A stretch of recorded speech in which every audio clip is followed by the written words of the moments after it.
probably at least 4 times as much as my client. I'll just go through, for example, a list of expenses for these children that my client has borne the sole responsibility for. It's been tough. Chris doesn't help with any support for anything extra on top of the child support. And yeah. Dr. Kroll has recently purchased $1 million house. My client recently had to sell the marital home that she was awarded so that she can support these children. We have beliefs that this entire litigation is a attempt for. Buckle up, guys. Today we're going to step inside a courtroom where a child support dispute quickly turns tense. The hearing opens with questions about thousands of dollars in monthly support and whether that money is actually being used the way it should be. The judge sets the stage as both sides prepare to argue their positions. And right away you can sense the tension building. This isn't just about numbers on paper. This is about trust, responsibility, and two parents fighting over how their children are being supported.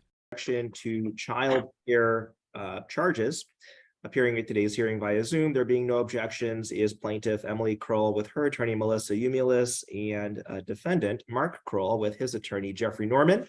And Mr. Norman, you may proceed. Thank you, Your Honor. Objection is based primarily on the following.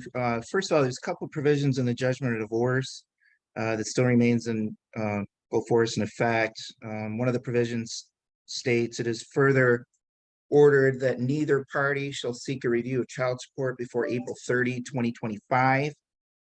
The other provision that's relevant here is it is further ordered that if either party is unable to parent during his or her parenting time, and that inability includes 6 hours or more, the other parent will have the right of first refusal to parent the children during that time. Dr. Kroll was paying an agreed upon amount of $5,000 per month, and that's an upward deviation of about $1,600. Practically speaking, the objections are based on the following. This increases for childcare costs. The plaintiff works from home. The children are 10 and 12 years old. The 12-year-old is old enough to babysit other children, and in fact does babysit other children. And when she's doing that, she's not even attending or present for this childcare that they're requesting reimbursement for. And last, Dr. Kroll has people who are available to provide childcare to these minor children if it's needed. So that's the basis of the objection, Your Honor, and that's all I have. Is this a situation where is there a claim that the charges themselves are fraudulent in some way? I don't think, not fraudulent, but just other than what I've stated, we're not even certain that the 12-year-old is present during this time and these charges are in fact being incurred. One thing we might seek down the road is an itemization of exactly how this child support is being spent, this $5,392 per month. So we don't know if those charges are actually being. All right, guys, now things start getting interesting. The father's attorney steps forward and challenges the child care charges directly. He argues that the children are already old enough to be somewhat independent and points out that the mother works from home. Then he drops a key point. Maybe the court needs to see exactly where all that child support money is going. It's a strategic move, shifting the discussion from emotions to accountability. And suddenly the entire case pivots toward transparency and proof. Heard. Okay, thank you, Ms. Umulis. Yes, the assertion that one of the children is not present during the times the nanny is there is absolutely not true. Both children are present while the nanny is providing care. In fact, my client is only utilizing the nanny 3 days per week. She's employed full-time with Blue Cross Blue Shield. She has an extremely demanding job. She works 5 days a week, but is presently only utilizing the child care 3 days a week due to Dr. Kroll's refusal to contribute to any of the costs. So really, my client could be utilizing child care 5 days per week, and it would be extremely helpful for her to do so given the demanding nature of her job. but she's not at this point just due to the historical refusal to contribute. And this nanny that my client is using is the party's long-term nanny that they had used all throughout their divorce and their marriage. She's actually been the nanny for the children since Elena was about 3 years old. And with the exception of, I think, 2 summers, they have used this nanny every summer for childcare. And so this isn't a new childcare provider. This is someone that Dr. Kroll obviously agreed was appropriate to care for the children in the past. The right of first refusal provision that was referenced does not apply because Dr. Kroll is also employed full-time and is not able to provide care during the work week. And we also have a temporary order in place right now. So that order is the order that controls. I just like to note, my client submitted this documentation to front of the court for the reimbursement. The fact that we're here arguing over $392 a month is, I'm shocked that we're here arguing over this. Dr. Kroll makes probably at least 4 times as much as my client. Okay, now the response comes fast and firm. The mother's attorney pushes back hard, rejecting the claim that the child care charges are unnecessary. She explains that the nanny isn't some random hire, but someone the family has trusted for years. According to her, the mother is juggling a demanding career while raising 2 children, and the nanny simply makes that possible. The argument here isn't just about child care. It's about whether professional obligations justify outside help. I'll just go through, for example, a list of expenses for these children that my client has borne the sole responsibility for since the divorce.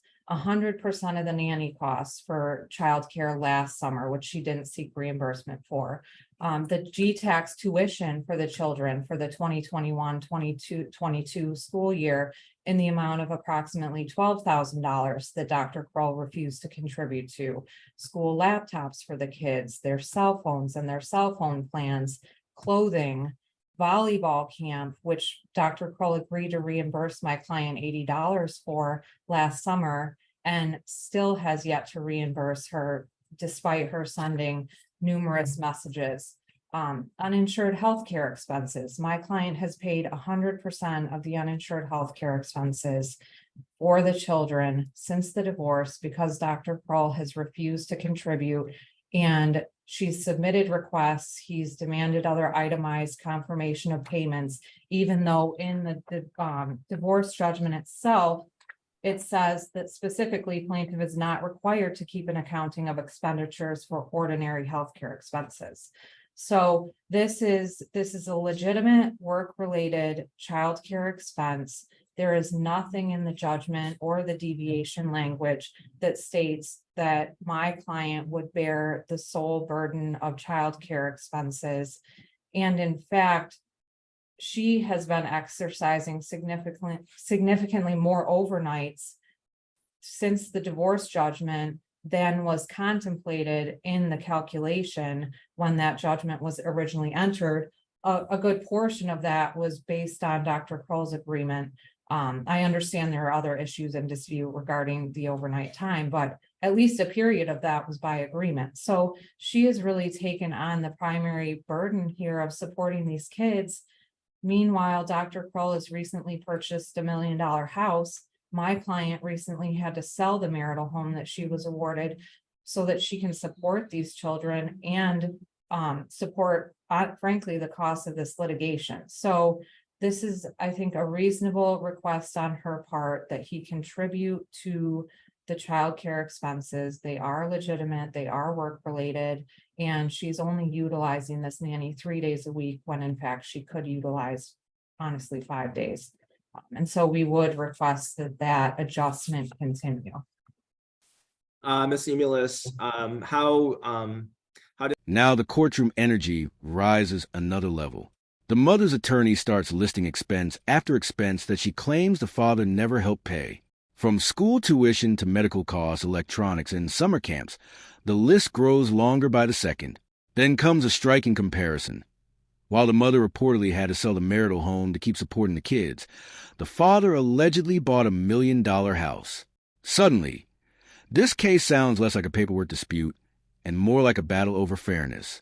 Does Ms. Kroll's work from home schedule make her unavailable to provide care for the children at the same time? I can go through a summary that my client just sent me this morning of her job description. I mean, I think we all understand work from home with kids, even, you know, a 10 and a 12-year-old is extremely difficult.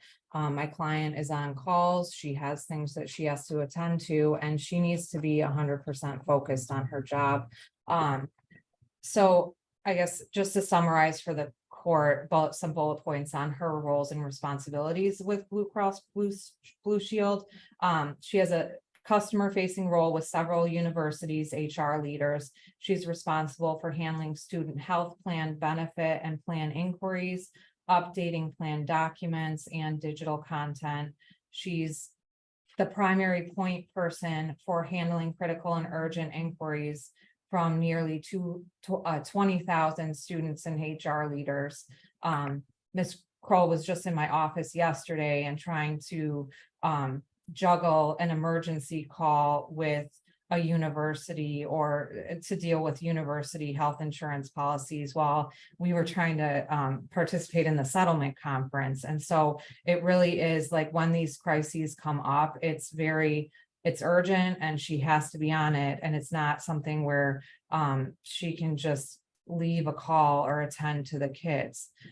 She's also a project consultant for key and large group implementation and customer member education.